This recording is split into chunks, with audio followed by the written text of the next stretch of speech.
കൊണ്ടിരിക്കുകയാണ്. കാരണം നമ്മളിൽ വിശ്വാസം അർപ്പിക്കുന്ന ഒരു ബേസ്, ആ ഒരു കസ്റ്റമേഴ്സിന്റെ ഒരു ബേസ് ഞങ്ങൾ പതുക്കെ പതുക്കെ പടുത്തുയർത്തിക്കൊണ്ടിരിക്കുന്നു. അപ്പം ഇതാണ് ബിസിനസിനെ കുറിച്ച് ചോദിച്ചാൽ നമുക്ക് പറയാൻ പറ്റുന്ന ജനറൽ ആയിട്ടുള്ള ഉത്തരങ്ങൾ. ഇനിയിപ്പോൾ ഒരു പ്രശ്നം ഉണ്ടായെന്ന് വിചാരിക്കും. അപ്പോൾ ഒരാൾ ചോദിക്കുകയാണ്, നീ എങ്ങനെ ആ പ്രശ്നങ്ങൾ കൈകാര്യം ചെയ്തു? How did you manage the issue? അപ്പൊ എന്ത് പറയും?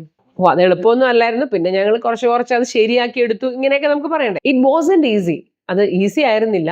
But we handled it step by step. പക്ഷെ ഞങ്ങളത് സ്റ്റെപ്പ് ബൈ സ്റ്റെപ്പ്, പതുക്കെ പതുക്കെ ചെറിയ രീതിയിൽ ഞങ്ങളത് സ്റ്റെപ്പ് ബൈ സ്റ്റെപ്പ് ആയിട്ട് പടിപടിയായിട്ട് ഞങ്ങളത് handled it. First we identified where the mistake happened. ആദ്യം ഞങ്ങൾ എവിടെയാണ് ഈ തെറ്റ് പറ്റിയതെന്ന് ഞങ്ങൾ കണ്ടുപിടിച്ചു, ഐഡന്റിഫൈ ചെയ്തു. Then spoke to everyone involve. അതിനുശേഷം അതിൽ ഉൾപ്പെട്ട എല്ലാവരോടും ഞങ്ങൾ സംസാരിച്ചു. Spoke to everyone involve എന്ന് പറഞ്ഞാൽ അതിൽ ഉൾപ്പെട്ടിട്ടുണ്ടായിരുന്ന എല്ലാവരോടും സംസാരിച്ചു. ഇൻവോൾവ്ഡ്, ഉൾപ്പെട്ടിട്ടുണ്ടായിരുന്നു. Finally came up with a plan to fix it എന്ന് പറഞ്ഞാൽ അത് ഫിക്സ് ചെയ്യുക, എന്തെങ്കിലും കാര്യങ്ങൾ ഫിക്സ് ചെയ്യുക എന്ന് പറഞ്ഞാൽ ചിലപ്പോൾ പ്രശ്നങ്ങളാണെങ്കിൽ അത് പരിഹരിക്കുന്നതിനും ഫിക്സ് ചെയ്യുക എന്ന് പറയും കേട്ടോ. അല്ലാതെ നമ്മളിപ്പോൾ ഏതെങ്കിലും ഇലക്ട്രോണിക് ഗാഡ്ജറ്റ്സ് ഒക്കെ ഫിക്സ് ചെയ്യുന്നതിനും ഫിക്സ് ചെയ്യുക എന്ന് പറയും.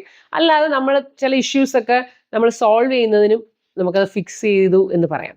Good team work really helped. നല്ലൊരു ടീം വർക്കാണ് ശരിക്കും സഹായിച്ചത്. ഇനി അടുത്തത്, what happen to your mom? Why was she hospitalised? അമ്മയ്ക്ക് എന്താ പറ്റിയത്? എന്തിനാ അമ്മയെ ഹോസ്പിറ്റൽ ആക്കിയത്? She had a minor health issue. അമ്മയ്ക്ക് ഒരു ചെറിയ ഹെൽത്ത് ഇഷ്യൂ ഉണ്ടായി. Her blood pressure shot up suddenly. അമ്മയുടെ ബ്ലഡ് പ്രഷർ പെട്ടെന്ന് കുതിച്ചുയർന്നു.